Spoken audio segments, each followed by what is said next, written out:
Today, good morning, everyone.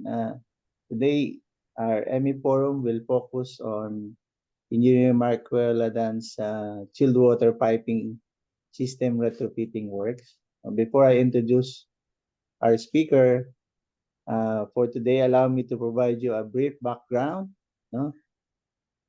Actually, Engineer Markwell Ladan have worked on this project tirelessly on chilled water piping system rehabilitation works, including some issues on Danfoss PTU meters in terms of moisture accumulation. I think they did some good works on that. And also Danfoss PICB, where they discovered the malfunction on the internal parts of the valve itself, which hinder the normal functionality of the valve operation. And the full works is on the piping re-insulation, wherein part of it is the compliance on piping specification on thickness and thermal insulating properties, and related civil work, which has to do in uh, maintaining full retrofitting works for proper turnover to building owner and its property management. We are also thankful to uh, uh, Engineer Dave and Engineer Manuel, who dare not to give up on delivering quality HVAC system under my consultancy watch. So without further ado, allow me to give the floor to Engineer Markwell Ladan. Take it away, Sir Markwell. So, good morning. Good morning, Sir Ben. Tsaka good morning, everyone. So, medyo kabado ako, sir. This is because this is my first time, sir, to present work in lalo na sa kuhan ko sa trabaho ko. So, sa experience ko, so ito yung first time ko na mag-presentation. So, today po, magdi-discuss po tayo regarding sa chilled water rehabilitation in coastal luxury residence and Grand Marina Reruns 3. So kumbaga ito yung project na hinawakan ko yung during last year. So yung mga works doon, i-discuss po din natin, and also yung mga nangyari din na mga nagmo-moist yung mga pipe. So kuan muna tayo. So recap muna tayo dito sa types of air. So introduction muna tayo. So ito yung mga types of air na alam ko lang. So ito yung atmospheric air. So atmospheric air is a mixture of gas, water vapor, and pollutants. So itong atmospheric air to, so yun nga yung mga nasa kwan din natin sa mga paligid din natin. So yun, tsaka ito yung so dito naman tayo sa saturated air. So air where any decrease in temperature will result in condensation of the water vapor into liquid. So unsaturated air, air containing superheated vapor. Then next is moist air, a binary mixture of dry air and water vapor. And dry air is a non-condensing component, mainly nitrogen and oxygen. So dito naman tayo sa vapor. Vapor is condensable component of the mixture. So, natin. So next, so what is humid? So humid refers to the amount of water vapor present in the air. It can be expressed in different ways. Absolute humidity, a total mass of water vapor present in a given volume of air, usually expressed in grams per cubic meter. So, kita natin sa sample ng picture, yan ito yung kanya, yung air niya, mainly nitrogen and air. Then, may hinuhold siyang water vapor. So, relative humidity, the ratio of the current amount of water vapor in the air to the maximum amount of the water vapor that air can hold at a given temperature. Expressed as a percentage when relative humidity is 100%. the air is fully saturated with water vapor and cannot hold anymore, leading to the possibility of rain. So, pag mag 100% na yung air, then ma-exact siya doon sa dew point na hinahabol niya, doon siya mag-start na mag-condense. Then specific humidity, the ratio of mass of water vapor to the total mass of the air parcel, often expressed in grams of water vapor per kilogram of air. So grams per kilogram. High humidity can make temperatures feel warmer than they actually are, as it hinders the evaporation of sweat from the skin, reducing the body ability to cool down. So low humidity can make air feel colder and can lead to dryness in the skin, throat, and eyes. So next. So ito yung steps namin na ginawa namin nila Sir Manuel, tsaka ni Sir Engineer Sir Robert, Sir Beng, Robert Rosales, tsaka kami ni Sir Dave din po. So una, nung ginawa muna namin, first, inspection and observation. So conduct through an inspection and observation of the chilled water pipes to identify areas with moisture in the insulation. Then second, hypothesis and conclusion. Develop an hypothesis on the possible cause of moisture in the chilled water pipes. Then draw conclusion based on initial observation and gathering data. So number 3. So doon na kami nag-actual testing. Actual testing. Perform an actual testing by re-insulating and replacing hangers in the chilled water pipes to determine the effectiveness of the hypothesis. So, kailangan din natin ni actual testing yung trinay nating ginawang mga hypothesis tsaka yung mga conclusion para makita natin na kung magiging effective ba talaga ang gagawin nating actual. Then next, investigation. So investigate the actual cause of the moisture in chilled water pipes and even after re-insulation. This may involve looking into external factors or potential flaws in the initial insulation process.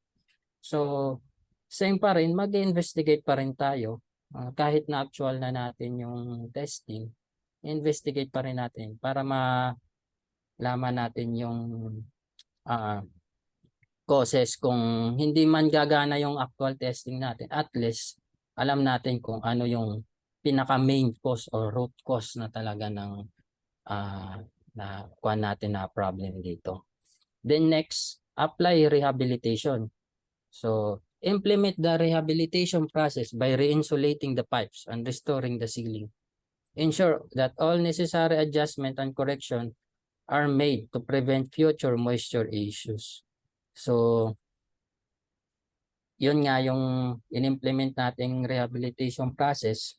Then, pag makita na natin na tama yung kapal na, tsaka yung ginagawa nating rehabilitation, doon na natin i-continue yung mga adjustment. Then, makikita din natin yung mga mali na ginagawa ng mga pag may nakikita tayong maling nagagawa ng yung improper na pagre-reinsulate. So next, number 6, completion and restoration. Complete the rehabilitation process and verify that the damage caused by the moisture in the chilled water pipes have been successfully restored. So conduct final inspection to ensure that the pipes are functioning properly and that no further issues are present. So, even na complete na tayo sa ginagawa natin, saka na-restore na natin yung rehabilitation. So, magkakandak pa rin tayo ng final inspection. So, yun, to ensure the pipes are functioning properly. Baka kasi iniisip lang natin na pag na-restore na natin yung isang rehabilitation, tas then nakita natin na tumulo ulit. So makikita na panibago na naman tayong mga conclusion kung anong mga source talaga ng mga moisture. ito yung dahil sa ginawa natin na ganito, nakita din namin kung ano yung mga source ng mga pagmumoist ng mga pipes. Then next, so inspection and observation. So ito yung picture. Actually, itong picture na to, nasa August 2023, last year. So ito yung mga moisture marks ng mga ceiling na nakitaan natin sa mga hallway. So ito yung nasa, hindi lang sa Tower 1, tsaka din sa Tower 2. So yan yung mga itsura niya. Next.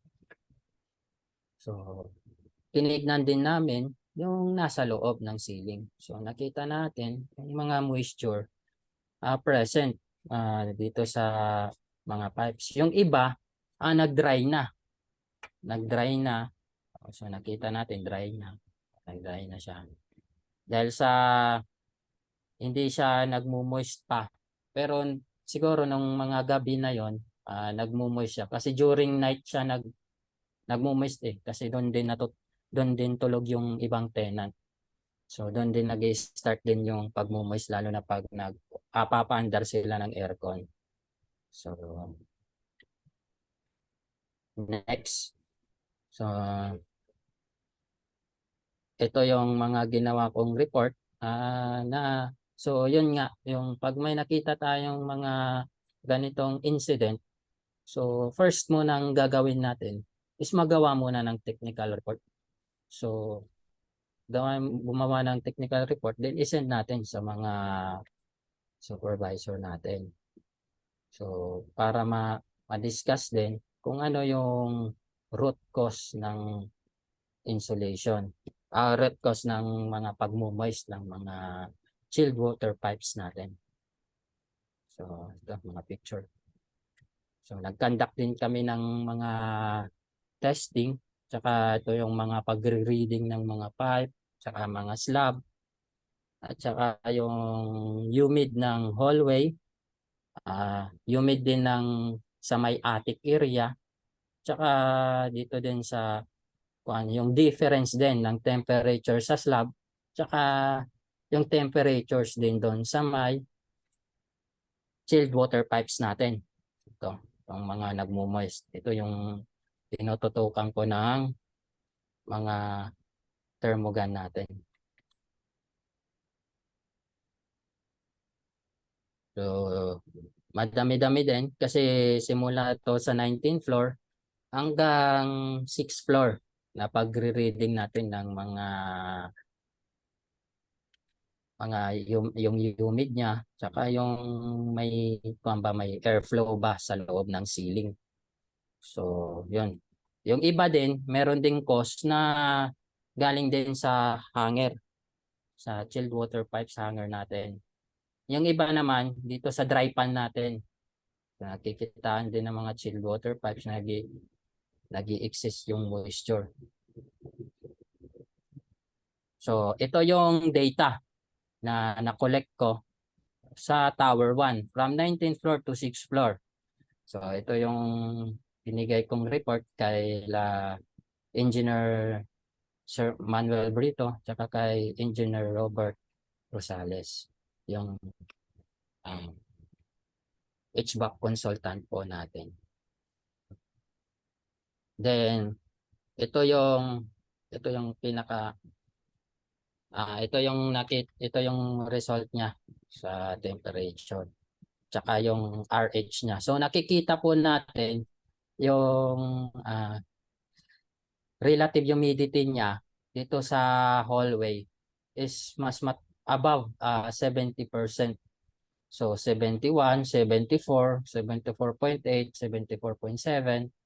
So ito sa 11th floor nasa 80% to.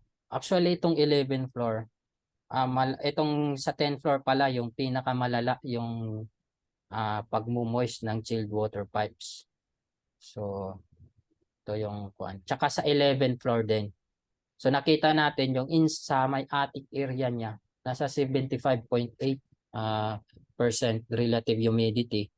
Then yung ambient temperature niya is nasa 48.8, 24.8. degrees Celsius. Tsaka may airflow din siya sa ceiling.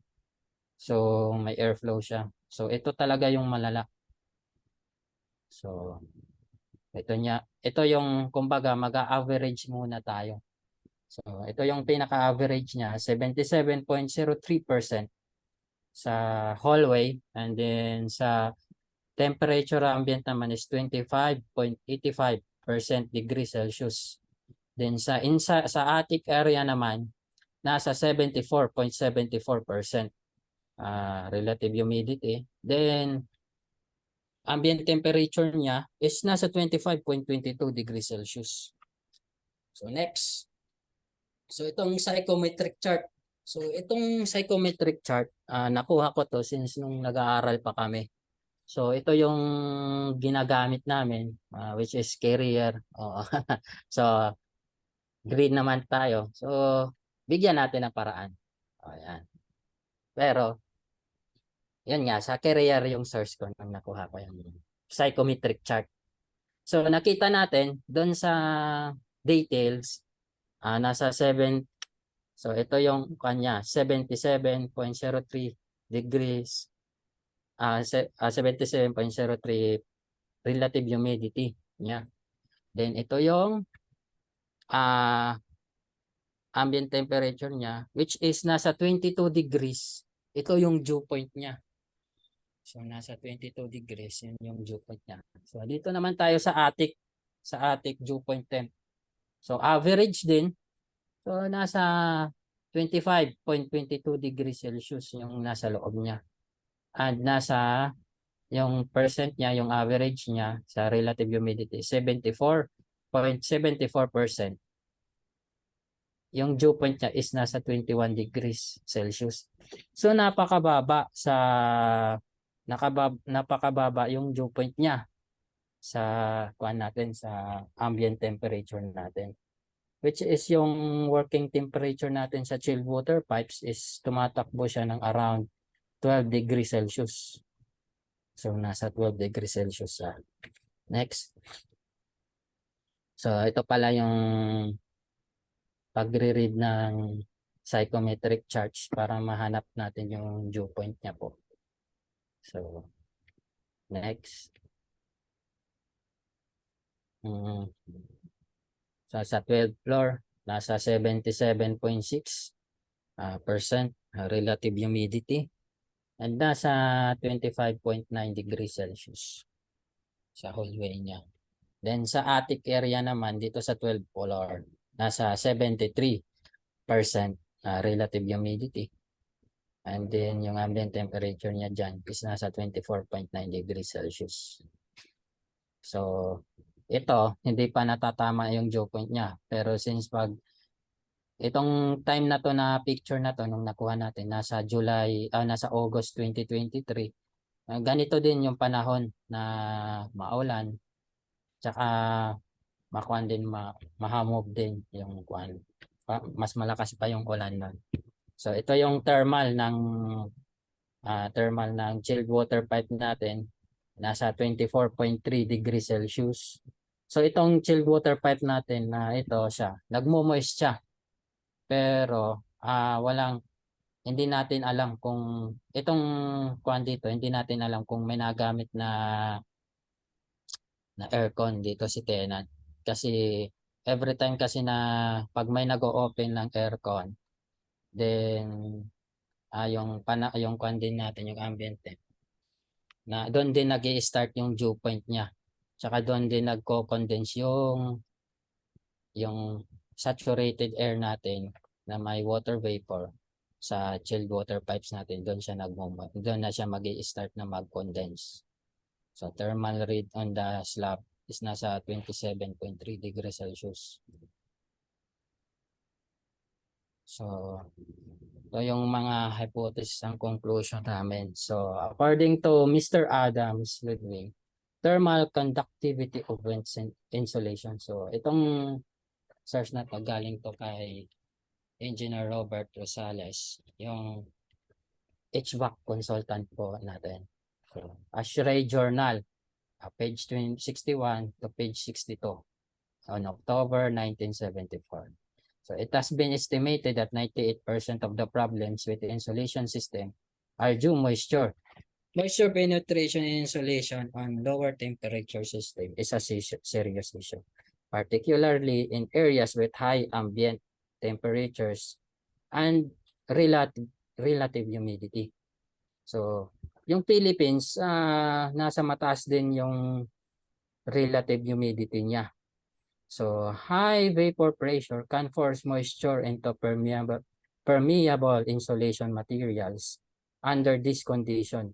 While such conditions are in normal in hot, humid regions, they can occur virtually anywhere during severe weather. Whenever the dew point temperature is above the operating temperature of a system, the potential of moisture penetration is present. So, yung dew point temperature daw natin, pag mas mataas daw doon sa operating temperature sa system natin. So mataas talaga yung potential ng moisture. So, yun nga, yung chilled water pipes natin is nasa 12 degrees Celsius. Then sa dew point naman is yung result niya is nasa 21 doon sa attic area, nasa 21 degrees Celsius. So mas mataas. Actually, So, yung chilled water temperature mo, Markwell, ang supply mo dyan, 6 degrees C.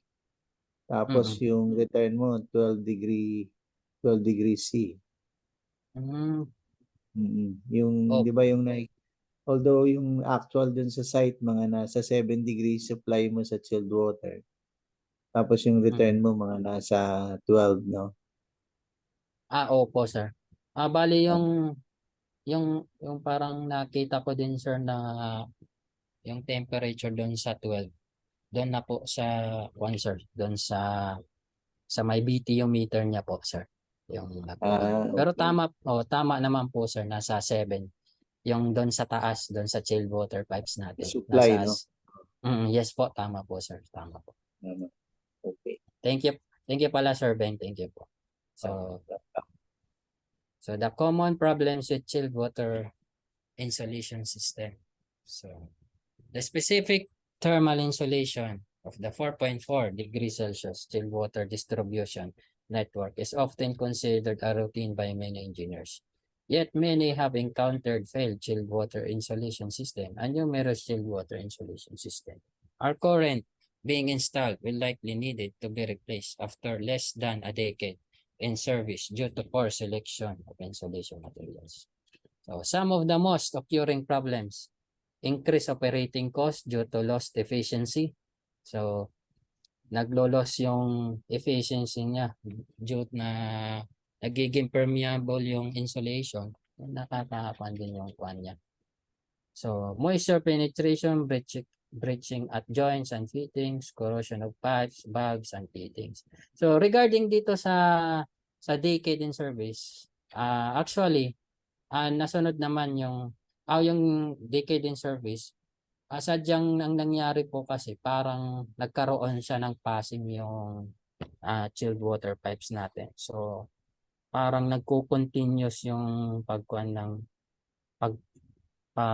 yung pag-permeable ng insulation natin. So, continue muna tayo. So, corrosion of pipes, valves, fittings, formation, and mold and mildew associated health problems. So, dripping pipes can damage ceiling, walls, floors, equipment, inability to maintain zero defects. These problems expose potential difficulties with similarly begin chilled water insulation system and suggest the greater attention must be paid to the moisture penetration of chilled water and other similar lower temperature system. So, try muna tayo dito sa natin sa world map. So, dito muna tayo sa Malaysia. So, yung ambient temperature ng Malaysia is nasa 30 degrees Celsius, which is yung relative humidity percent niya is nasa 80%. Dew point is nasa 26.2 degrees Celsius. So, yan yung source ko dito nasa airconlodge.com. So, next naman tayo. Nagkuha na lang tayo ng area na magsasampulan natin sa United States. So the ambient temperature is 44 degrees Celsius. Then relative humidity is 4 degrees Celsius. Dew point is negative 4 degrees Celsius. So napakababa ng dew point niya dahil sa relative humidity niya is nasa 4%. So napakaliit. So kung kahit ikuan natin ibabad natin yung chilled water pipes natin ng walang kuan, siguro hindi yata siya magko-condense. Kasi dahil sa baba ng dew point niya, nasa negative 4 degrees Celsius. So yung source ko dito is National Weather Service as of July 10. So present, medyo bago lang, July 10, 2024. 12, 12 to 10 p.m. Ay, 12 p.m. na. Sorry na, medyo kinakabahan kasi ako. So next, dito naman tayo sa Philippines. So ambient temperature natin is nasa 37 degrees Celsius. Nasa 98.6 degree Fahrenheit. Relative humidity is 72%. Dew point is 25 degrees Celsius. So napakataas ng yung dito sa source natin, 25 degrees Celsius. So Weather Atlas of July 10, 2024, 12 p.m. din. So next, so continue tayo. So sabi dito sa Aircon Lounge that the thickness of the PU insulation of the chilled water pipes varies based on the ambient air temperature and relative humidity. In other words, it is geographical dependent. In Malaysia, manufacturers of pre-insulated chilled water pipes is often design the insulation thickness based on a temperature 30 degrees Celsius and 86 degrees Fahrenheit at 80% relative humidity. At such design condition, the dew point is expected to be around 26.2 degrees Celsius and 79.2 degrees Fahrenheit. Chilled water pipes are insulated primarily to prevent surface condensation. So the insulation must be thick enough to prevent the pipe surface temperature from dropping below the dew point. The higher the dew point, the thicker insulation needs to be. So in hot and humid countries like Malaysia and Singapore, the insulation for chilled water pipes is inevitably thicker. Whereas in cold and dry places, so nakita natin yung doon sa Las Vegas yung temperature niya. In the United States, the insulation thickness requirement is relatively thinner. So, pasensya na, nabubulol ako. So, actual testing na. So, ito yung dito sa K-Flex na box natin. So, nakikita din natin na meron silang paano yung proper. So, proper na mga dugtungan, yung paggawa ng dugtungan ng mga pagbabalot ng chilled water pipes natin. So, isa din yung tamang paggawa ng dugtungan is isa din yon ng cause ng maiwasan yung pagmo-moist natin sa chilled water pipes natin. So, meron naman akong iba na nakita sa ibang floor. May nakita naman ako na medyo siguro dahil sa parang medyo hindi siya tama yung kanya. Parang bumuka na siya, bumitaw na po yung rugby. So, pero yung iba naman, okay siya. Talagang nagmo-moist lang siya talaga. So, dito short radius ito hindi na lang natin siguro makukuhaan ko dito kasi nandito naman sa diagram, pinapakita na yung mga proper niya, yung paggawa ng mga dugtungan niya. So, next tayo. So, actual testing pa rin. So, yun. So, in-advise kami ni Sir Manuel at ni Sir Beng na mag-try ng isang floor na palitan namin ang bago ng chilled water pipes. So, ito yung nakita na, ito yung kinan namin. Sinample. Dito kami na-testing sa 10th floor. So, umabot din kami ng mga 1 month na pagte-test at saka in-observe talaga namin kung magmo-moist pa talaga siya. Then, habang nagko-continue kami na mag-investigate. So, nag-apply din kami ng mga replacement ng hanger. Kasi dahil lang daw sa napipit-pit siya. Pero meron namang iba na kahit napipit-pit siya, hindi siya nagmo-moist. So, masasagot din yan kung ano yung cause. Bakit nagmo-moist din po siya sa may hanger side natin. So, re-replace natin. So, dahil sa naubusan tayo ng Aeroflex, gumamit tayo ng polyurethane pipe insulation. So, ang disadvantage lang nito is parang nakukuhan siya na parang napupulbos.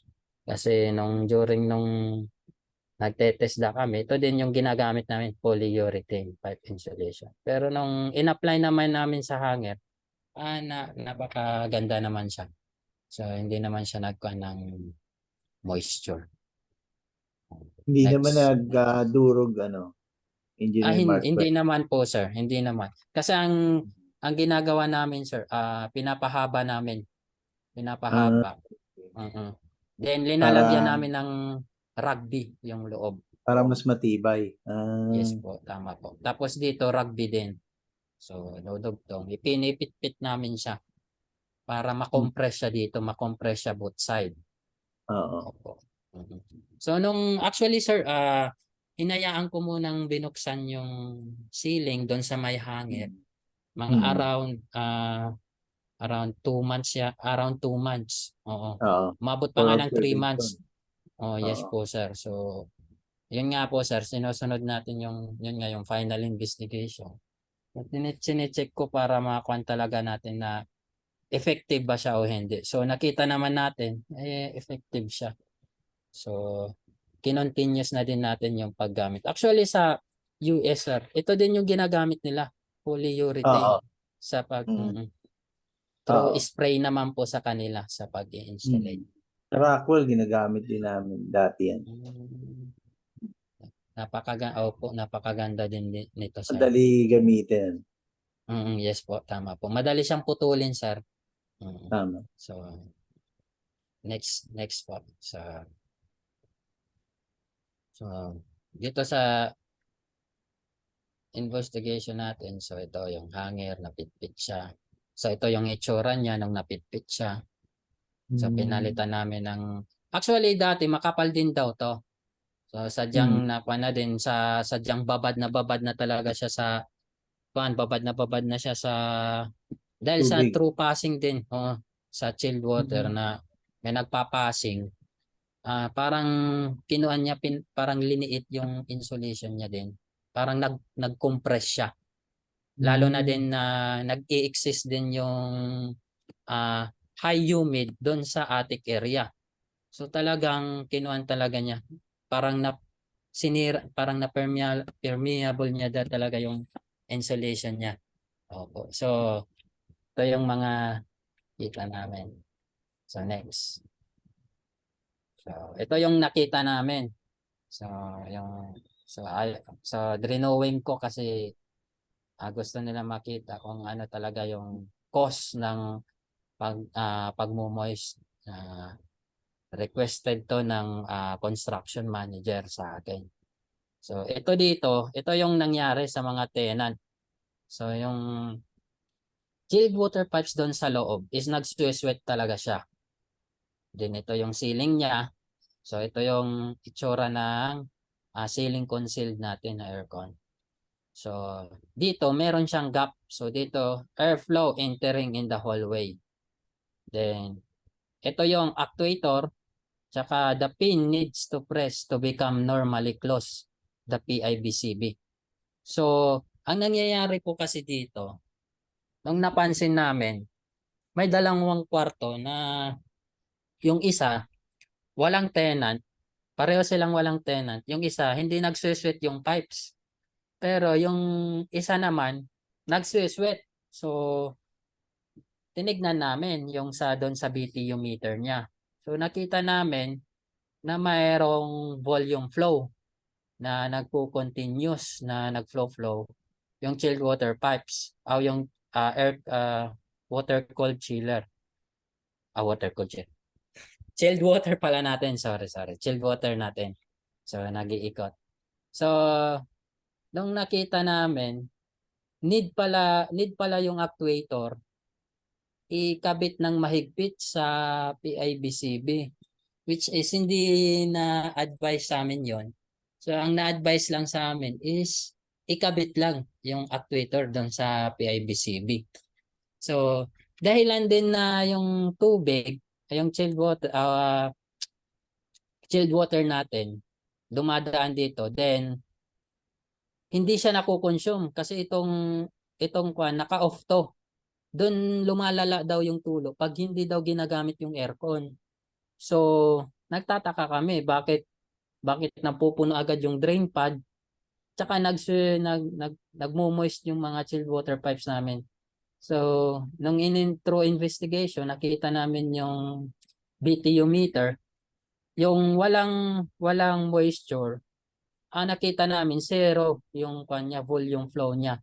Which is dito sa nagmo-moist, meron siyang kaunting flow. At saka hindi siya nakukonsume, kaya parating malamig yung lumalabas na chilled water natin. Then sinasabayan din nila na binubuksan yung window kasi yung mga Chinese kasi binubuksan nila yung window kasi nagsisigarette sila sa loob. So para maiwasan daw yung baho sa loob ng kwarto. So yan yung Kasi, nangyayari.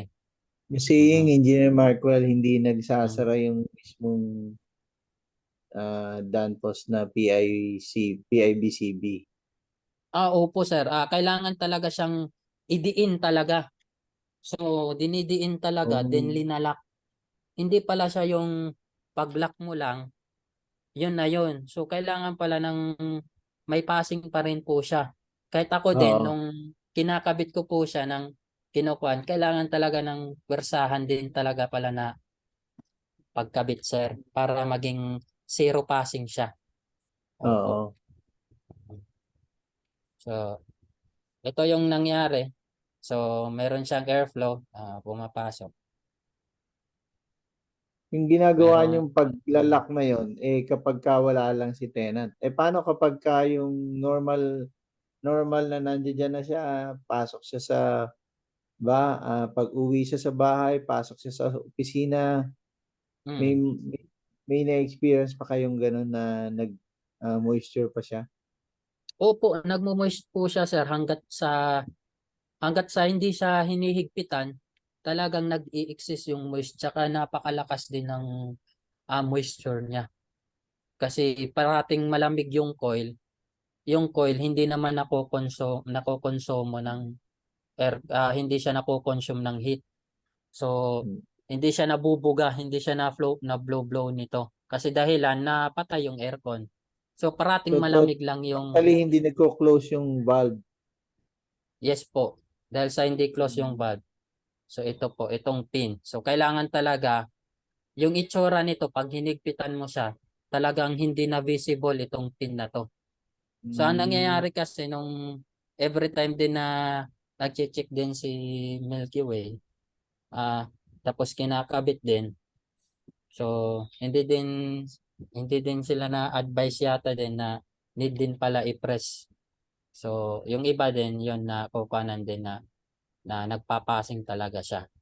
So, So, ang ginagawa dapat namin, dapat pala pag kinabit mo na yung actuator, you'll make mm, sure na yung pin na yan mm. pantay dito sa may top nitong ano na to, Yes po, itong metal itong na to. plus, Ah, yes po, itong okay. plastic niya po. Opo. Yun ang Dapat. requirement. Then, nalalaman din namin na walang passing. Doon kami nagche-check sa BTU meter niya. Opo, Okay, sa kasi wala BTU. nang reading. Yes po, bali 0 na po siya. So, Mm. 0 yung liter per hour niya, tsaka 0 yung kilowatt niya. So, Mm. so yan po, sir. Sige, you can continue tong chart mo na yan. Yung diagram mo. So, ito yung moisture na nakitaan namin nung meron siyang passing. So, ito yung itsura niya. Nagmo-moist talaga yung dry pan niya. Kaya Hmm. yan, so madali siyang ma-detect agad na may passing kasi ito pa lang pag makita mo na, ibig sabihin may nag-flow siya na Chilled water. chilled water na hindi siya nako-consume ni tenant. So parating basa yung kanya. Tapos tumutulo agad siya. So ang nangyayari, ang cause niya, yung hanger din, sa hanger side din natin, kung saan siya napipitpit, doon din siya nagmo-moist. So dinadamay niya din na nagmo-moist din dito kasi bumababa yung thickness niya, then papasok yung humid air dito, doon din mag-i-start yung condensation niya. So yung iba naman, merong ganitong hanger pero hindi nagmo-moist. So nagtataka kami noon. So doon namin nung na-find out namin na dahil sa PIBCB na may passing pala siya, kailangan palang higpitan. Actually nawala din kahit nakahanger siya, hindi siya nagmo-moist. Pero ina-advise ko pa rin sa tao na kung maaari palitan talaga ng hanger. Kahit hindi pa siya nagmo-moist, palitan natin kumbaga hindi na natin babalikan. Uh, so yun na natin. So next. So ito yung diagram na binigay ni Engineer Dave, yung pagkakabit ng tamang PIBCB. So papasok yung chilled water supply, then ito yung return niya. So ito yung PIBCB natin. Ito dito na area na to. Ito dito yung PIBCB natin. So pag every time na may passing siya, parating nag-flow yung chilled water natin na malamig pa rin. Tapos ito, pag hindi naka-open to, dito nag-i-start lang magmo-moist hanggang sa nadadamay yung mga paligid niya. Dahil sa sobrang lamig niya, yung kwan niya din is dito nagiging malamig yung area niya dito, yung palibot niya. So nadadamay yung mga kalapit. Kaya yung nagmo-moist din yung fan.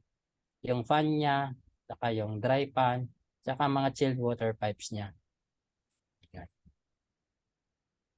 So So pag every time, umandar pala yan, Engineer Markwell, pag umandar yan mm, at may passing, ang tendency mo mm, meron kang moisture carry over. Tapos naibubuga mo dun sa grills. tama po, yes po. Tama po, Mm. sir. Tama. So,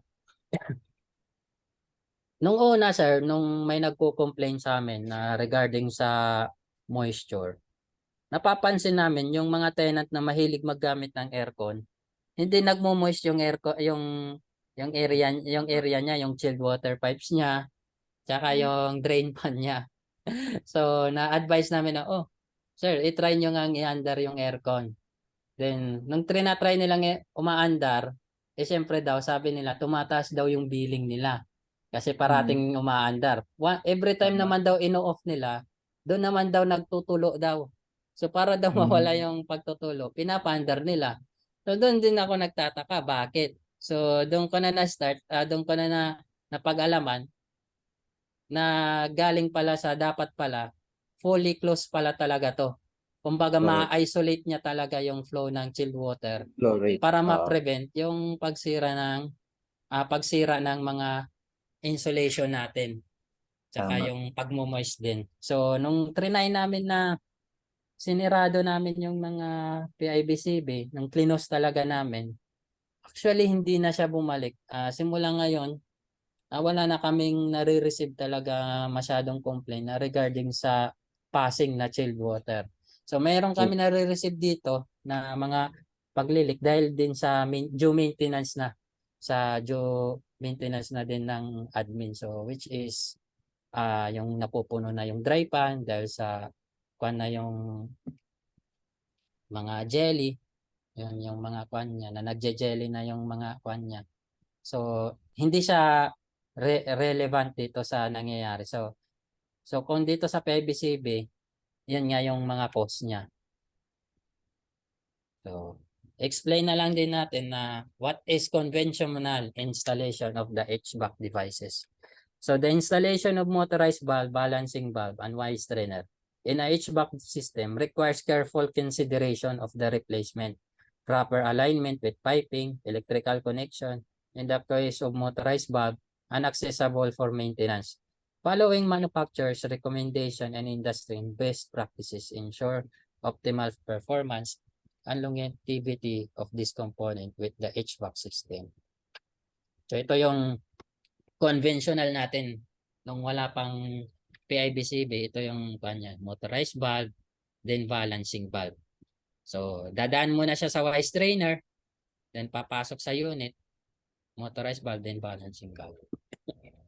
Next. So what is PIBCB? PIBCB in HVAC devices stands for pressure independent balancing and control valve. It's a type of control valve used in heating, ventilation, and air conditioning system. The key feature of the PIBCB is ability to maintain a consistent flow rate regardless of changes in the system pressure. Traditional control valves can be affected by fluctuation in the system pressure, which can lead to variation in flow rate. However, PIBCB are designed to provide a constant flow rate even when there are changes in the system pressure.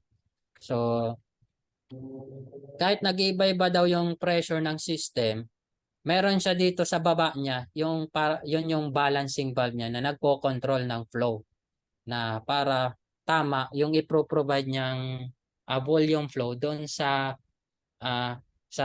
ceiling concealed natin sa design na papasokan niyang aircon. So yung requirements ng volume flow rate ng aircon. So meron siyang ina-adjust dito na percent. So PIBCB may indeed refer a combination of motorized valve and balancing valve. This configuration integrates the function of both types of valves into a single unit, providing both flow control and pressure regulation capabilities. So ito yung PIBCB combination na siya ng motorized valve and balancing valve. So ito siya. Ito yung nakuha niya. Tapos ito siya, ina-adjust siya sa base sa tamang anong volume flow rate doon para sa requirements ng aircon. So may mga percentage yan. Ito 0.8 to, ito 0.2, 0.7 pala. So 80%, 70%, and so on. So dalawa yung kanya. Tapos yung sa baba naman, yun yung nagbabalance naman ng tubig. So how does PIBCB work daw? So explain it. A PIBCB includes the three valves in one body by combining control function, the balancing function, and differential pressure control function in one unit.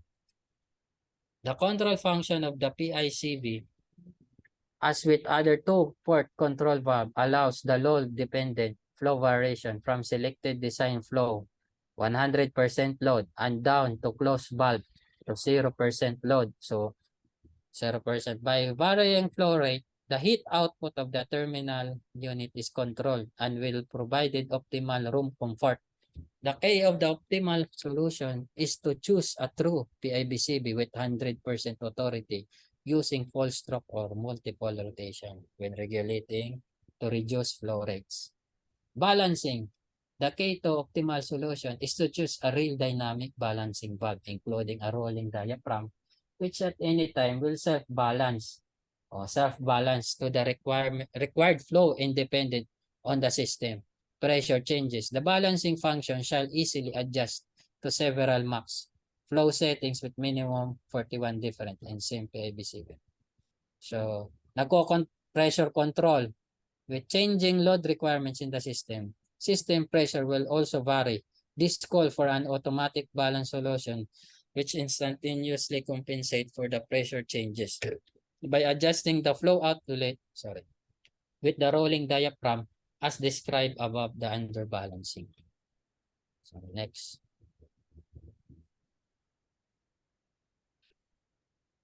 So ito yung mga ginawa namin nung nag-start na nung nakita na naming hindi na siya moist. So doon na kami nag-start. So una namin ginawa, inopen namin yung ceiling. So, medyo nakakakuan din kami, nakaka-encounter din kami ng mga problems, lalo na yung iwasan ba yung mga electrical supply ng mga electrical wires na may iwasan na matabas siya. So, tinitignan din namin ng maayos doon sa ilaw.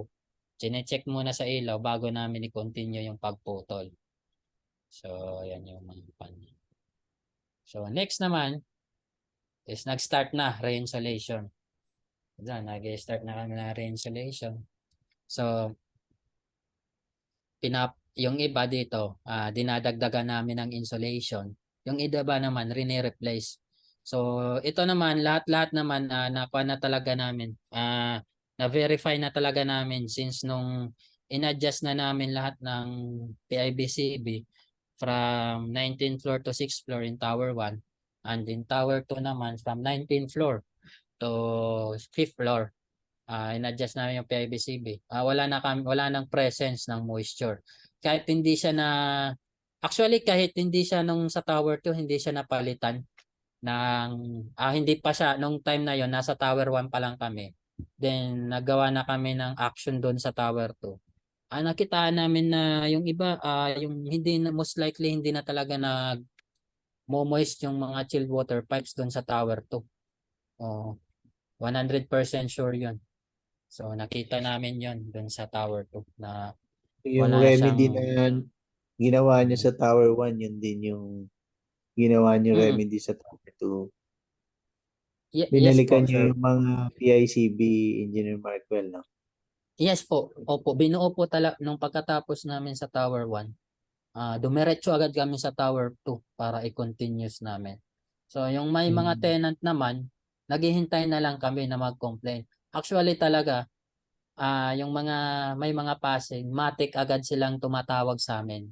So automatic Mm. agad tumatawag sa amin, oh, nagmumoist yung aircon namin. Then nakikita na sure talaga nung na-encounter namin na sobrang dami na nung in-adjust namin.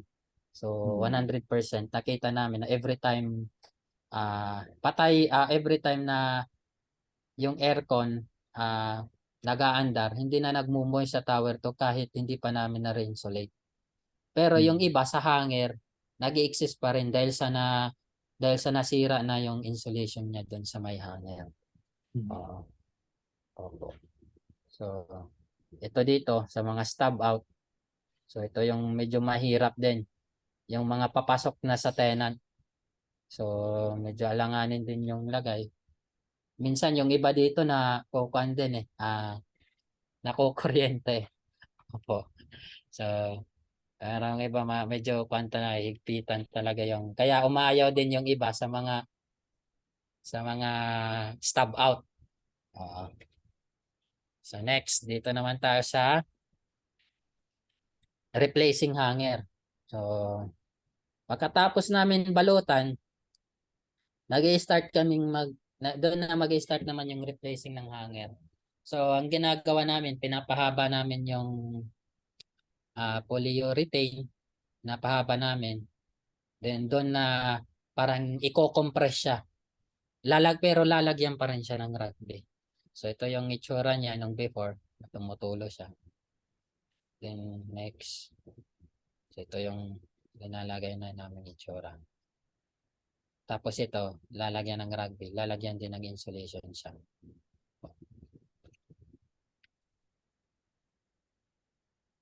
So, dito naman tayo sa closing the ceiling and replacement of new ceiling. So, dito, pag nakitaan na namin ng isang week, minsan 2 weeks, sorry, pag nakita namin na around 2 weeks na, nakita namin na hindi na nagmumoist yung chilled water pipes, so doon na din kami nag-i-start. So hindi kami yung sabihin natin na tapos na yung chilled water, yung pagre-reinsulate, rene-replace agad. So hindi yon. So ini-investigate muna namin kung talagang nagmumoist pa siya o hindi. So nakita naman namin na halos lahat ng ginawa namin, wala na talaga kaming binalikan. Ah fully 100% naman, 99%. Oo. So wala namang perfect. So 99% hindi na siya nag-moist talaga. So binalik na namin, in-apply na namin. Pinalit namin yung mga may molds kasi hazard yun sa air. So next is skim coating. Skim coating. So Gumamit kayo lalagay ng mo. mga different material for ceiling restoration na dyan, ano? Yes po, sir. So ito yung gumamit kami ng skim coat, then gasa tape. Nung una kasi, nung unang pasok, ng pagsira ng ceiling, sadyang yung nandito pa na mga tao is talagang matagal na sa HVAC. Pero yung walang skill ba sa ceiling, mabuti itong merong iba na taga Indonesia nung pumasok sila, ninalagyan pala ng gasa tape. Kaya hindi, medyo nahirapan muna silang paglagay ng skim coat tsaka hindi nadikit. So, natutunan din ng tao natin na magkuhan na din, mag-skim coat. So, linalagyan ng gasa tape, tapos doon na mag-start ng skim coating. So, next. So, Yung mga doon na naman gypsum yung board mga, na ginamit nyo dyan, mga moisture protected na, gano'n. yes po, anti-molds. So, anti-molds na Anti-mold. din siya. Okay. Oo. So, kailangan din siya ng ganon kasi pag every time kasi na yung gypsum tapos nag-create siya ng molds which is hazard din to human safety. Lalo na sa mga yung hangin niya pag maamoy ng tao. So, yun. So, potential to hazard. So, kaya pinapalitan talaga namin ng bagong gypsum board. So, ito, sasanding muna pagkatapos ng skim coating, dito na yung nagsasanding ng ceiling. So, yung iba dito, yun nga, yung kailangan talaga, required talaga is magmamask yung tao. Kasi para maiwasan, ma-prevent yung malanghap nila, yung tinatanggal nilang sobra-sobrang skin coat. So ito, medyo natagalan din kami kasi binabalansin nila yung kapal. So hindi siya halata na parang makapal dito sa area na to, yung pinatsihan nila, kaysa dito sa mga katabi. So talagang kinupan talaga nila. Sinasanding talaga nila ng pino-pino para hindi siya mapaghalataan na kinuan siya, inayos. So, yun. Then next naman, pag malinis na siya, doon na din magsisimula yung pagpe-painting. So, start na magpe-painting. Actually, nakakatatlong layer to yung pagpe-painting nila. So, pagpe-paint nila, first, hindi pa siya pantay doon, i-dry muna. Then, second coating naman, ulit. Then, pagka third coating, halos pumapantay na siya sa old ceiling doon sa bagong pinalitan. Yan. So,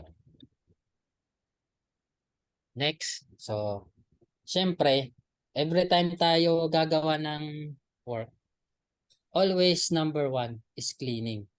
So, number one yung cleaning. Kahit sa pandin namin, sa TESDA, number one talaga yung paglilinis.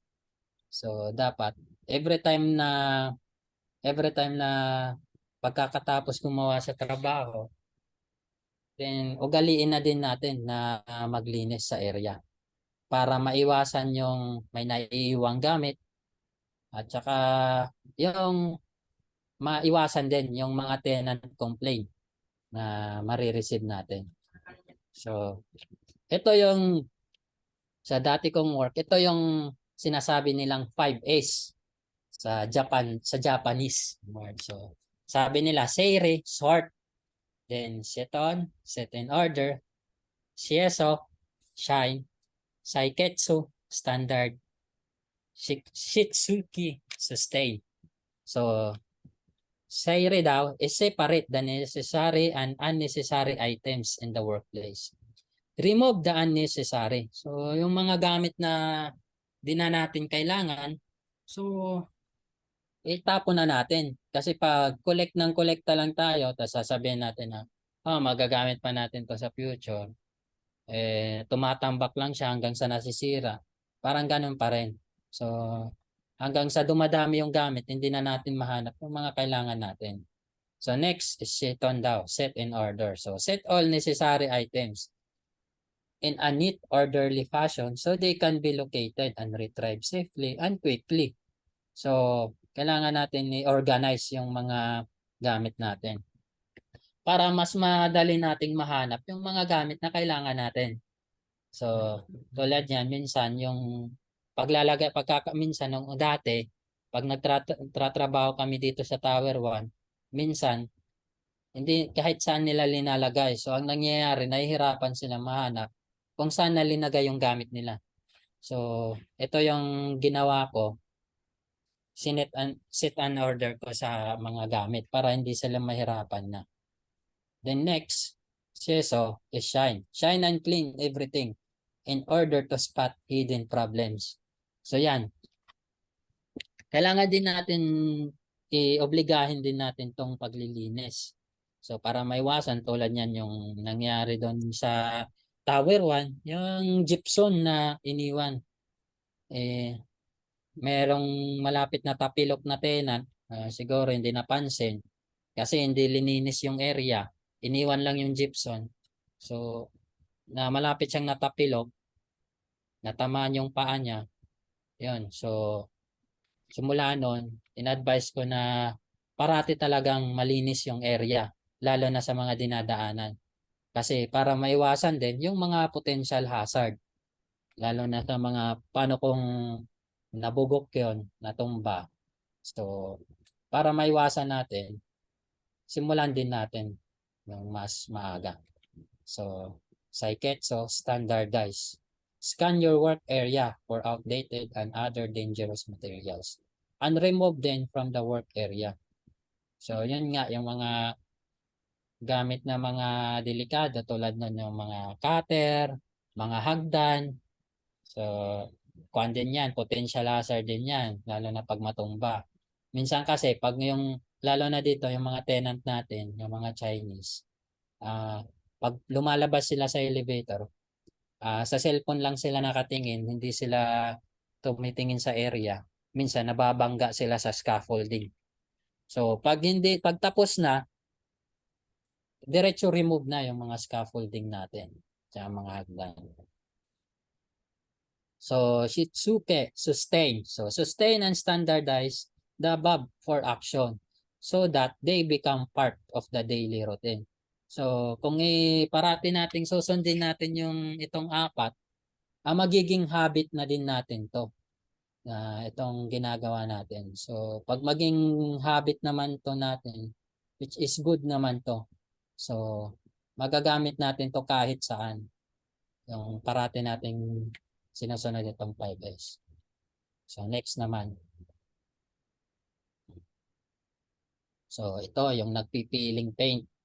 So, minsan kahit yung pagpipintura din, medyo nahihirapan din kami due to high humid, tsaka yung pan din.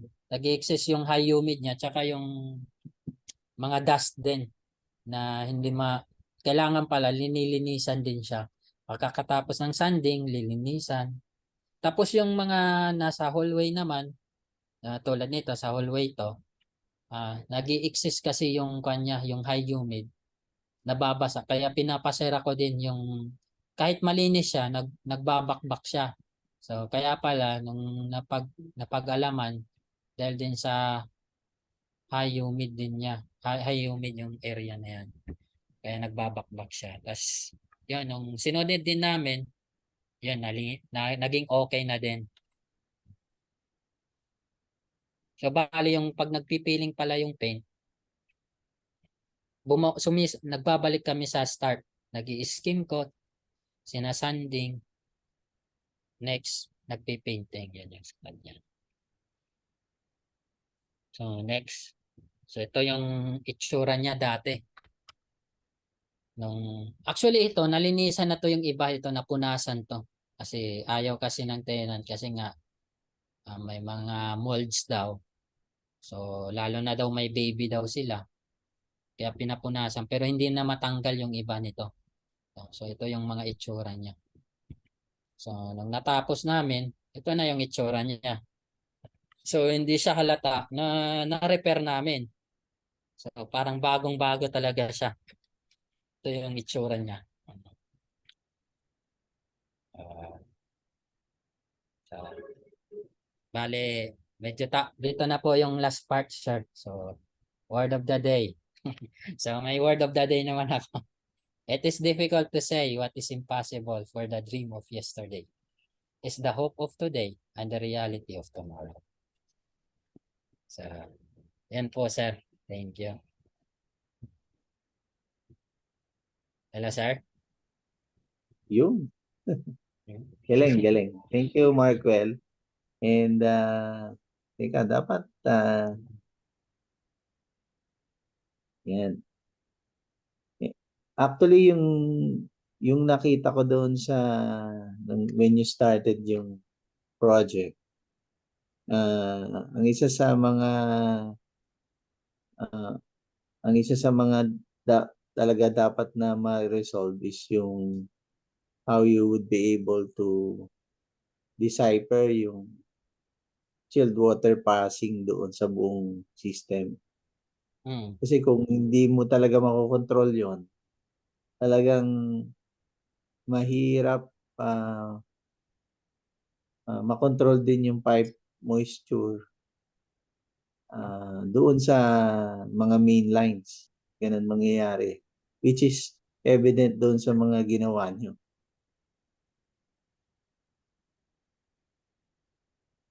At saka ang isa pang nakita ko doon is yung pipe material thickness, yung insulation material. Talagang dapat comply mo to the required specification eh. Kasi pag hindi mo kinumply, dito sa Pilipinas talagang standard specs natin pag chilled water, mga 50 mm yan eh. Pagka chilled water piping insulation. Tsaka yung fiberglass, kasi sanay ako sa fiberglass insulation. Ang density niyan, mga 48 kilogram per cubic meter or 3 PCF kung tawagin natin. Ang pag ina-apply namin yun, yung mga preformed na mga pipe insulation, fiberglass na merong vapor barrier, hindi talagang one-time application lang eh. And even though may mga series kami na nagkakaroon ng doon sa mga previous project ko na nagkakaroon ng passing yung chilled water, yung ang nagre-result lang, hindi affected yung main line. Hindi ang affected is yung nakikita nyo, which is yung endpoint, yung sa may tenant or dun sa may unit, yung condo unit space. No? Yun yung nakikita namin. No? Pero yung mga main lines, if tama yung insulating material, normally hindi ka makaka-experience ng ng moisture dun sa pipe. No? And tama kayo, yung pag-apply nyo nung tawag nito, yung pipe support, tama yun. Oo. Kailangan talaga match yung pipe support eh. Kasi pag nag-collapse yung pipe support, yung kung saan din naka-insulate, yun, eventually papasukin ng hangin yun. Tama po, sir. Pati pala Tower 2 and Tower 3, nag-adjust na rin kayo ng no? Yes po. Actually, sir, katatapos lang namin noong June. Dito sa Tower 2. Ngayon po, nasa Tower 3 na po kami, sir. Opo. So, continuous pa rin kami po. Kahit tatlo lang yung tao dito. Pero yung sa may BTU meter, pati BTU meter na check na rin. Parang pag in-adjust si PICB, yung BTU meter, adjust na rin? Or binavalidate na rin? So, yung ginagawa namin sa, yun nga, yung doon namin na detect, sir, yung yung mga passing, is doon kami nag-check din sa BTU meter. At the same time, nakikita din namin yung mga iba nilang details dito sa kanila. Tulad nito. Mm. Asan?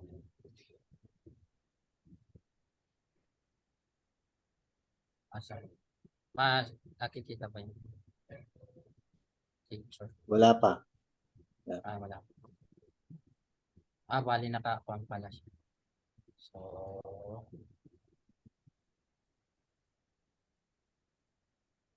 So, ito yon siya, sir. So, dito kami nagbe-base sa kanya, sa kung may passing siya o wala. Pero ito dito, sir, continuous to na umaandar. Kaya may reading siya. So, dito Mm. namin agad nalalaman. Dito namin nalalaman if may passing siya o wala. Kasi pag Mm. ang ginagawa po namin, first namin ginagawa, pinapa-off muna namin yung aircon. Then nagwe-wait kami ng mga around 10 minutes kasi medyo matagal din nag-close si PIBCB. So pag mag-close na siya, doon na namin tinitignan. Hinahawakan namin yung taas ng PIBC ng actuator. Then pag nakita namin pantay na, so titignan namin. Kasi minsan pag nakikita sa visual na parang mahigpit na siya, may nakikita pa rin dito mga 0.2, 0.4, which is kung kahit ganun lang kalaki yung volume flow niya, kaya pa rin niyang mapalamig yung mga coil niya tsaka yung return niya. So doon din namin nakikita yung return niya na nagre-read din siya ng nasa 15, nagre-reading din siya. So ito yung actual niyang supply, nasa 11.3 tsaka 15.2. Sir,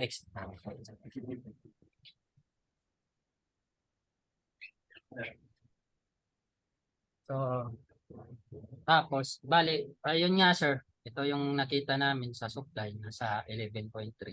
So doon din namin na papagalaman na pag magkalapit sila, yung reading niya, doon din namin nakikita talaga na may passing talaga siya.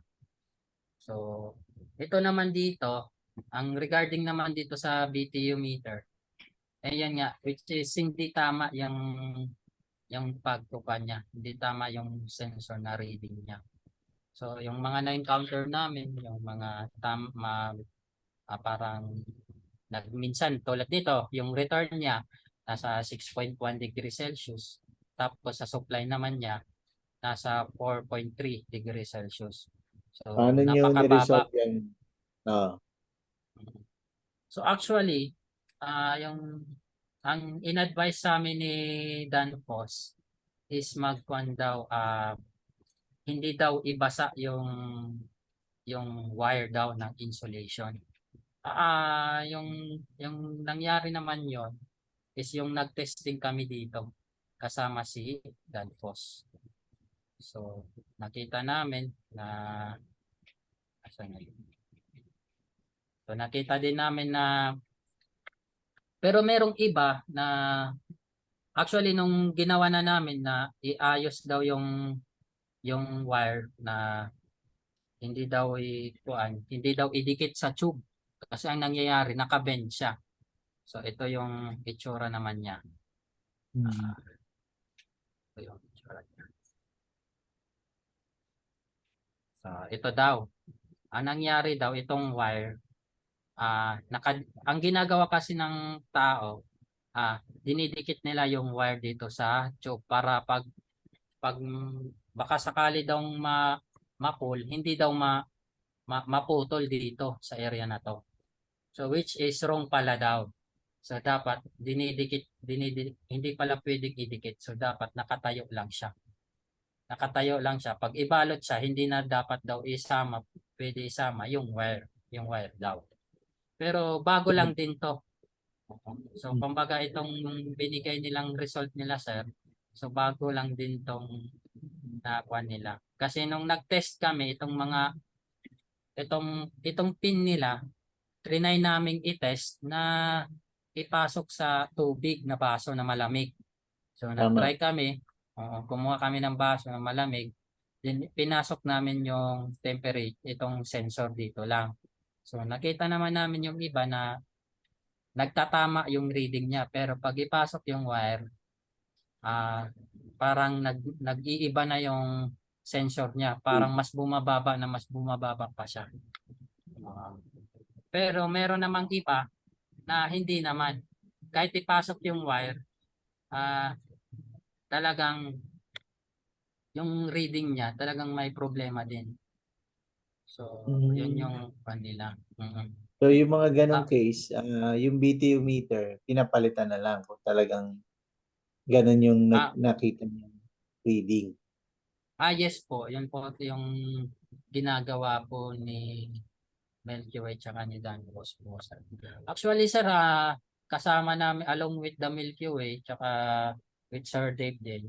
Kasama si Sir Nestor tsaka si Sir si nakalimutan ko yung isa Albert, na ah, si Sir Albert tsaka yung mga Milky Way team din.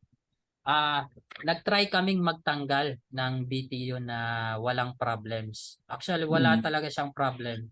Yung area, yung room na yon, yung room na yon, wala talaga siyang problem.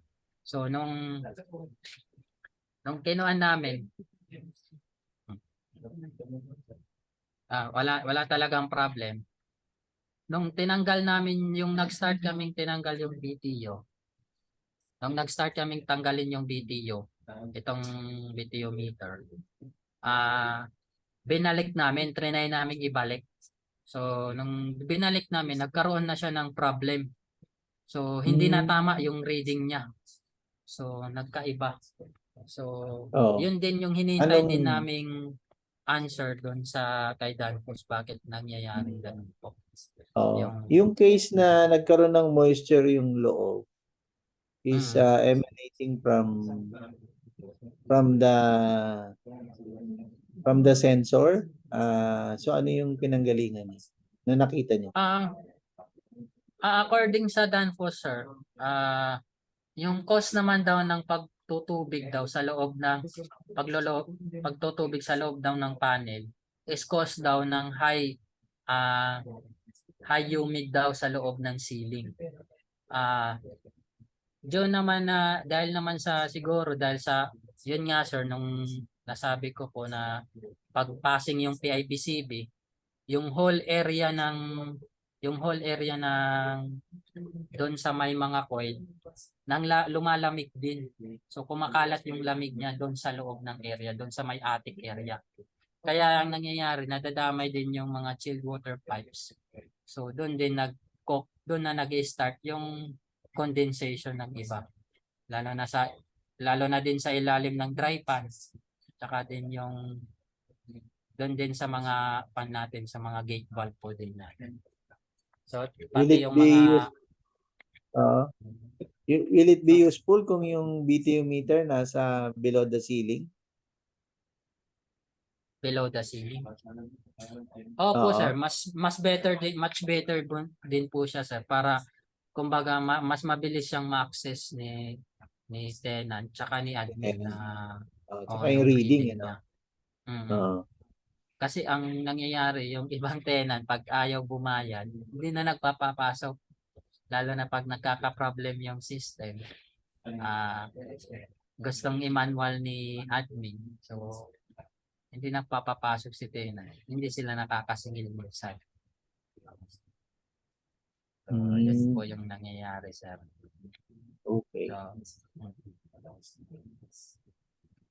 so yan po yung van niya. So, ito daw yung nangyari. Nasira yung yung van niya dahil sa nabed.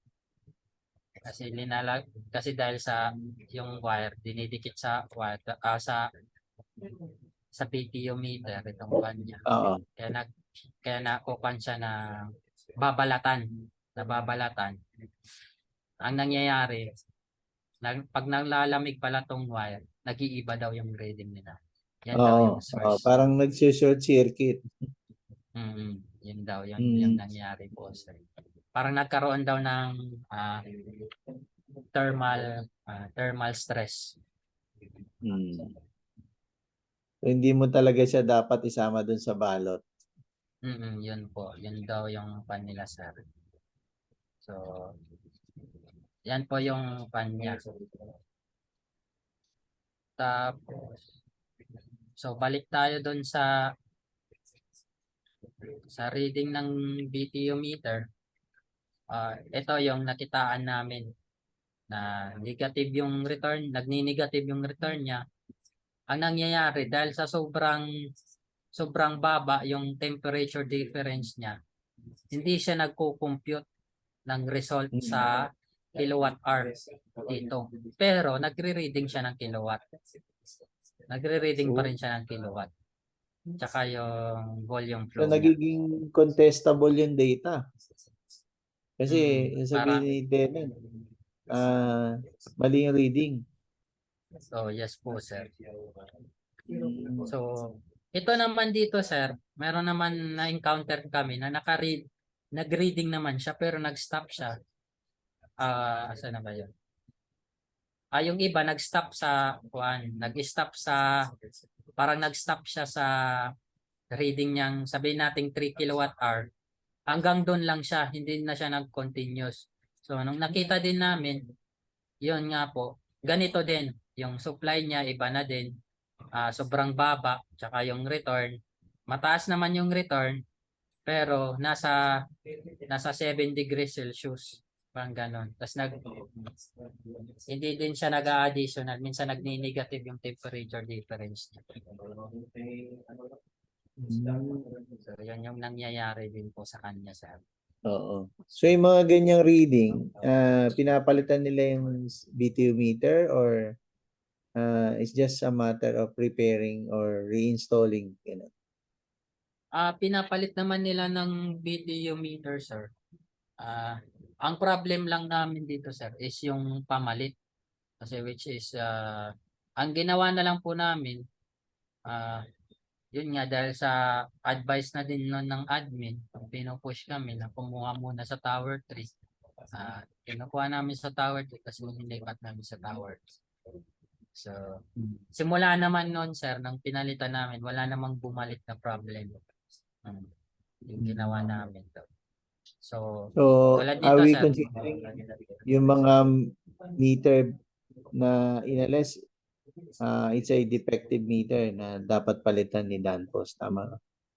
Yes po, tama po. Kasi na-witness na din po yon ni Milky Way, nila Sir Mike, nung trinay din namin ibalik. Talagang hindi na talaga siya nagiging maayos kasi nung nag-testing kami, kasama din sila Danfoss yung pinagtanggalan namin tapos nagtama yung reading niya nung nagte-testing kami dito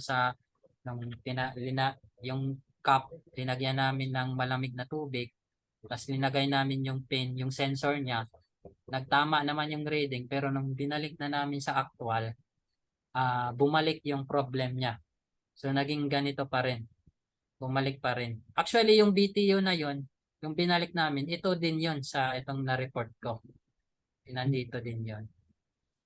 Mga ilang BTU meter yung affected doon sa recent count ninyo?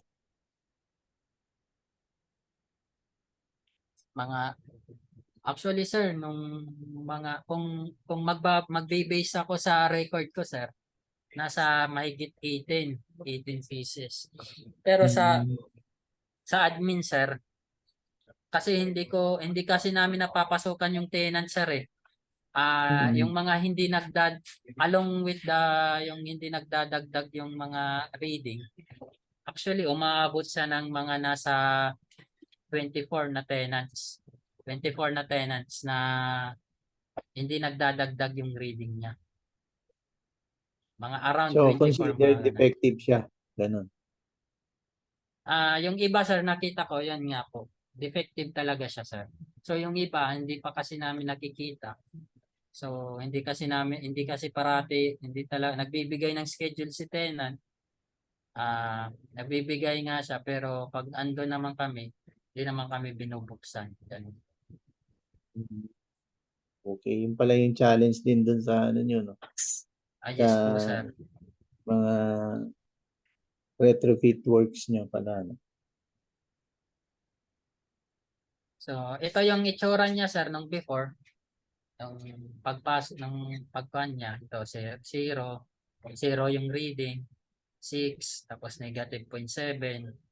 Tapos yung temperature difference is nasa negative 0.6.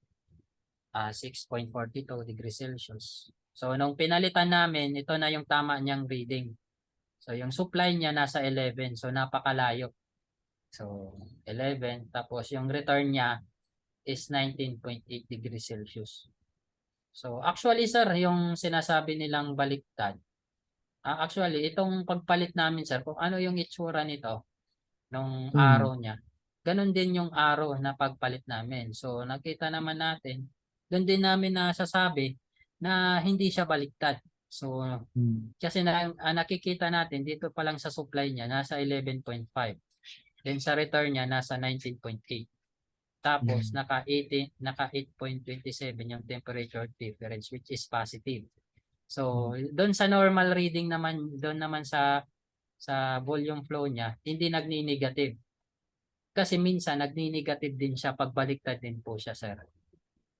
Kung tama man yung position ng kung tama man yung position ng temperature sensor natin, ito yung madidetect natin na tama siya kung nandun siya sa supply, nandun siya sa return. So, which is tama naman siya, positive. So, doon naman tayo sa arrow kung baliktad o hindi. Doon naman namin nag-base sa liter per hour. So, kung magni-negative siya, against the flow siya. So, kung positive siya, doon siya sumusunod siya sa flow. So, Hmm. itong mga parameters namin, ito ang dami napapatunay na hindi talaga baliktad yung installation ng PTU meter. Kasi ako naman doon sa actual design talaga natin, ang supply natin, 6 eh. Ibig sabihin kapag ka ang supply mo, umaabot ka na ng end return mo ng 11 and 19.8. Ibig sabihin, bagal yung flow rate ng tubig dyan. Ang Mm-mm. ibig sabihin lang yan, kailangan mong i-adjust yung ah, ano mo, yung dami ng compressor mo na umaandar para mo maitama yung supply to desired temperature na 7 degree tapos yung return mo is 12, no? Yes Although po, sir. dito ang tawag natin diyan kung ganyan yung gustong supply because dahil nagtitipid sa kuryente sa air conditioning, kaya lang affected din yung cooling ng tenant ng unit spaces. Kung ang supply mo is 11. So dapat mga 6, 7, ganun or 8, mga ganyan. Oo. Pero kung nakakakuha ka ng tamang delta T, ibig sabihin tama itong setup niya ng PTU meter. So, yun po yun, sir. Oo. So, How about yung valve na nakita niyo, 'di ba, yung binuksan niyo siya, may mga binuksan kayong valve noon para makita kung bakit hindi siya lumalapat. I think there was yung may ginawa kayong investigation na gano'n. Can you share it as well? yes po, sir. Sige po.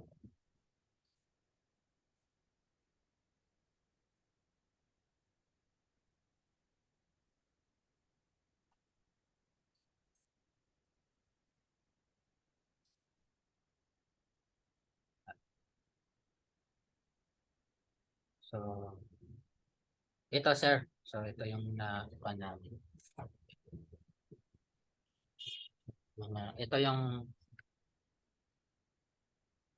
nakita namin na actuator. Mm. PIBCB pala. So, Mm. ito yung itsura niya sa PIBCB niya. Ah, pero yung pin niya sobrang liit niya. Hindi din disk pa minsan. So, nakita natin yung PIBCB close siya. Tapos ito yung open. So, makikita mo siyang close kasi may nakikita kang stainless. So, itong stainless na to, dumidikit dito sa goma niya. Itong itim, yung nasa pinakababa niya. Dumidikit siya. So, ito open siya. So, yung nangyayari na no cooling. So, nagtataka din kami nung minsan, nakala namin yung problem, linis ng linis kami ng wise trainer. Kasi minsan, nagpapabalik-balik kami, cleaning kami ng wise trainer, malinis yung wise trainer, pero walang bugang lamig. So, nagtataka din kami. So, sabi, hindi daw, bawal daw i-open yung PIBCB. Kasi, yan yung advice sa amin ni Milky Way. So, simula nung nagbigay din si Milky Way ng ganito, na open siya, yung nakikita yung laman. Doon ko din nakita na ito pala yung possible na nangyayari. So, dumidikit pala yung stainless. Kaya pala nung tinignan namin sa baba, sabi ko, ito, visible siya dito. Nakikita mo yung pin talaga. Itong stainless na to, na dumidikit talaga sa goma at saka hindi bumabalik. So, yun po. Yung nangyayari, ang ginagawa naman ng iba dito, parang sinusundot nila para ibalik lang yung stainless. Para makapag-continuous yung flow. Kaso, pagbalik naman po, sabihin natin na si tenant aalis, tapos babalik next week. Kasi yung iba, may mga bahay kasi sila sa iba. So, pagbalik nila, paandar nila ng aircon, nag-close na siya. So, hindi na siya umaangat. Itong stainless na to, hindi na umaangat. Yung spring niya, hindi na kaya siyang itulak pabalik pataas. So, ang nangyayari, hindi siya nag-flow. So, ito, open to. Hindi na Hindi siya visible yung nahatak stainless. ng ano? Hindi na siya Yes po. nahatak ng actuator. Yes po, sir. Hindi po siya nahahatak. Hindi po siya nababalik po. Hmm. Talagang Anong parang ginagawa niyo? Kinakalas niyo? ang ginagawa, sir, parang sinusundot lang kasi bawal naman daw 'yon. Pero nung simula nung nag-advise si Juan na nung nagbubukas na si Sir Delio ng mga PIBCB, sabi niya tignan para i-check daw lalo na para daw ma-expose daw sa yung mga total kami daw yung nandito sa site, kami daw makaka-actual kung anong nangyayari. So, yun din. Kailangan daw i-check namin. So, doon, ito yung cause na nakita namin. Ito siya dito. So Yung sa parang stainless. dumidikit siya tapos ayaw na bumalik. Parang Yes ganun. po. Hindi na po siya bumabalik. So, meron naman kaming video, sir, kung paano namin nalaman, kung paano namin nasabi na kuwan siya, nag-i-stack up siya. Mm. So, meron din kaming kuwan dito. Kumbaga, itong pagkuhan namin, sir, hindi kami nagkukuhan lang na ano yun, na masasabi agad na stack up. So, nagkakandak din kami ng testing para maniwala din sila na try din namin yung kuwan na i-test yung ikuan muna namin paano namin masasabi na stack up siya. So, itong video na to. So, itong video na to, ito yung nasa wise trainer, ito yung supply. Ito yung nasa supply. So, ito bubuksan ko yung supply. Bubuksan ko yung supply. Hinahinay ko siya binubuksan para maiwasan yung panlakas ng buga ng tubig. So, tinitignan ko dito. Oh, tumatagas po siya. Tumatagas siya. Tumatagas. Kasi wise trainer po to dito. Wise trainer. Then sinasara ko. Ngayon, try naman namin dito sa return. Ito yung kung saan nasa yung PIBCB. So, ito yung supply. Pasok. Dito naman yung return. So, try ko naman buksan yung return. So, bubuksan ko yung return. So, nakikita natin, iniikot ko na. Wala pa rin siyang nag-flow na tubig. Mm. Wala. Walang bumabalik na tubig. Which is Okay. yung hindi siya stock up, malakas din yung flow niya, sir. Actually, malakas din yung stock up, malakas din yung flow niya. Mm. Pag stock up, talagang may flow rate Mm. din kayo nakikita. Mm. So, ina-actual Um, testing talaga namin, sir. So, wala talagang nag-flow.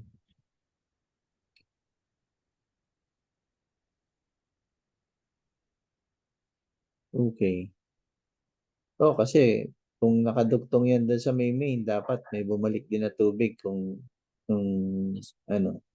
yes po, Ayan, sir. meron Tama siyang po. konti. Oh, no? Meron siya kaunti, sir. Mm. Kaya ang nangyayari, sumasabi sila na no cooling daw. So, yan yung Mm. nangyayari kasi. Tama. So, ito ulitin ko. Bubuksan ko ulit siya. Hinihinay-hinay ko kasi para maiwasan yung kasi yung pag-open ng valve hindi din pala yan advice pala yung biglaan din ng pagbubukas. So Oo. kailangan din pala siyang hinay-hinay din. Oo. Oo. Kasi pressurize yung buong system. So, actually naka-encounter din ako nung parang pag binibigla mo nagkakaroon pala siya ng water hammering. Mm. Ganon. Opo. Tama. Nabigla din kami. So yun po yun sir yung tinest namin. So next naman namin na next naman namin na pag-test is asa na yan?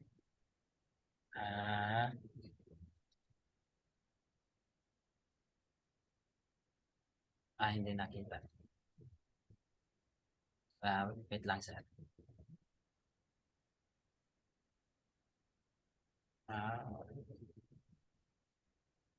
So, ito yung isa din naming pamamaraan ng pagte-test. So, nilalagay namin yung tubig diyan sa mismong kwan niya. So, ilalagay namin yung tubig. Wala talagang na-flow. Mm. Ayan, normal water gravity yan. Oo. Kasi ito wala siyang PVC, wala siyang actuator. Naka-normally open dapat siya, which is normally open. So, hindi siya nag-flow yung tubig.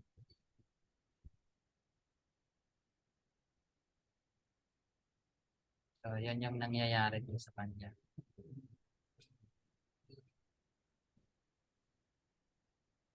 Meron man siyang flow pero maliit.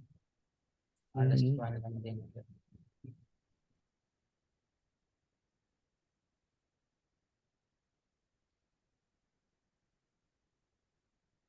So, pinakita So, natin sa grupo ni Danpos kila Mr. Nestor, kila Mr. Albert. actually po sir, sinend ko din po itong video na to dun sa group chat. Nakita din to nila Sir Nestor tsaka nila Sir yung isa din nasa Danpos po dito. Sir Bernard pala, si Sir Bernard. Oh, kasi ang request ah, ni Unitech is kung there will be problem doon sa mga sa mga PIBCB, then has to be returned, has to be replaced. Di ba? Sana po sir kasi ah ang nangyayari po kasi sir, bumabalik talaga siya kahit anong kahit iangat namin yung pin, then sa susunod na mga buwan o sa susunod na week, bumabalik pa rin po siya. So, Mm. ang ginawa namin, riniplacean po namin siya ng bago. Opo. When you Kasi replace it with a new one, ano yung naging experience niyo? yung pag-replace na ng bago po, sir. Oh, Ah, mm, ibang ano na yan, ibang valve na yan o the same valve design pa rin yung internal niya? the same design pa rin po, sir. The same pa rin. Mm. Actually, sir, dito sa Tower 3, sir. Dito sa Tower 3. Naka-encounter na din kami dito, sir, na 'di ba matagal na din dito, sir, na hindi napapandar yung aircon. Kasi Oo. nga hindi pa operational. So nag-start Hmm. kami mag-testing dito sa Tower 3. Meron dito sa ibang floor na halos mga 3 rooms sa isang floor na wala talagang binubuga na lamig. Dahil Hmm. din yata pero yung wise trainer niya naman po malinis. So doon din na nakita namin yan yung pin. Nakikita itong pin na to. Dumidikit siya. Dikit yung So, pin pag niya. dumikit So siya, yan hindi yung na siya nakita aangat. namin. Yes po. Parang Hmm. parang napapadikit siya sa rubber Oo. po. So, Mm. yung design nung ah ah, parang circular pin na yon, Mm. parang yung na-mention ni Sir Albert na may may conical type doon sa gitna. So, ibig sabihin, nasa-suction niya yung rubber. Yes po, tama po, sir. Oo. Yung So, yung kaya diaphragm ayaw niya po, siyang, yung diaphragm. Opo. oo. So, ayaw siyang umangat. Kaya ayaw siyang umangat. Opo. Parang Nagiging ganun yung effect niya. nag-i-stable yung kanya, yung pressure niya doon. Kaya hindi Hmm. na siya nagpapapasok ng tubig, hindi na siya umaangat, parang napuno na siya. Mhm. So, yun ang lumalabas, internal design issue ni Danfoss for that, no? Yes po, sir. Mhm. Okay. Good findings. At least na validate natin. Kasi ang gusto ni ah, Engineer Manuel is palitan lahat kung ganyan yung design. Kasi we don't want punta tayo sa tenant, aalisin natin yung valve, papalitan natin ng valve. We don't want to do that. Definitely dapat pag kinabit mo yung valve, andun na siya for life nung nung building. Yes Kung po, sir. gagamitin mo lang doon, oo, gagamitin mo lang yung air conditioning. Magpa-function din lang siya as on and off. Pero isa ding na findings namin, sir, yung parang yung spring niya. Mm. Yung spring niya, sir, medyo hindi ma-overcome na ibalik yung stainless dun sa diaphragm niya po. Hindi niya makayang ibalik ba kasi may kwan siya may spring din po siya, sir, eh. So Mm. hindi ko lang alam kung meron pa. Oo. Mag-actual pa tayo magbi-video dito, sir. Nabuksan natin itong actuator. Oh, Sige, maganda kung meron kayong mga pwede nating i-discuss para may alin range ka pwede. may mga visual kayo. Mas maganda Wala. talaga. Ah, Mm. Gagawin nating second segment yan. Yung ganyang Kasi we really need dapat plug and play yan eh. Don't need to have to replace it anytime, every time na may issue yung yung valve or nag-stock up. Dapat hindi ganun. O dapat walang issue ng stock up.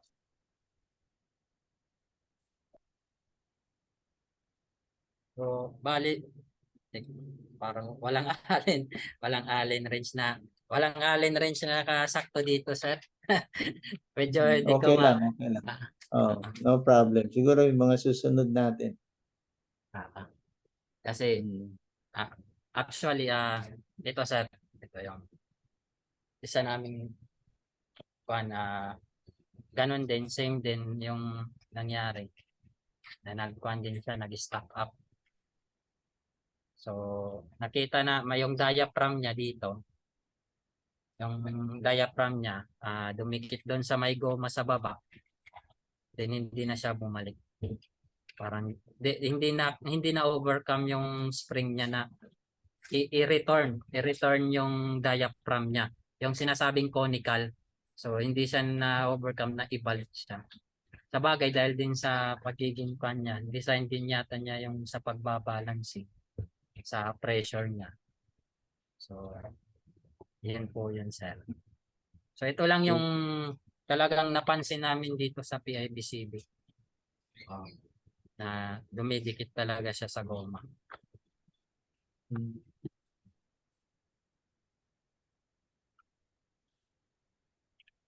Okay. Thank you very much, Engineer Markwell. Thank you very much, Sir Guy. Napaka-detailed na discussion na anyway, siguro we'll put this din naman sa YouTube para mapanood pa ng ibang kapwa engineer natin. Maraming salamat for sharing your time and God bless sa inyong lahat. Sige, God bless din po, sir. Thank you po. Thank you po, sir. God bless. So, meron. Thank you po. Thank you po, sir. Thank you. Thank you po, sir.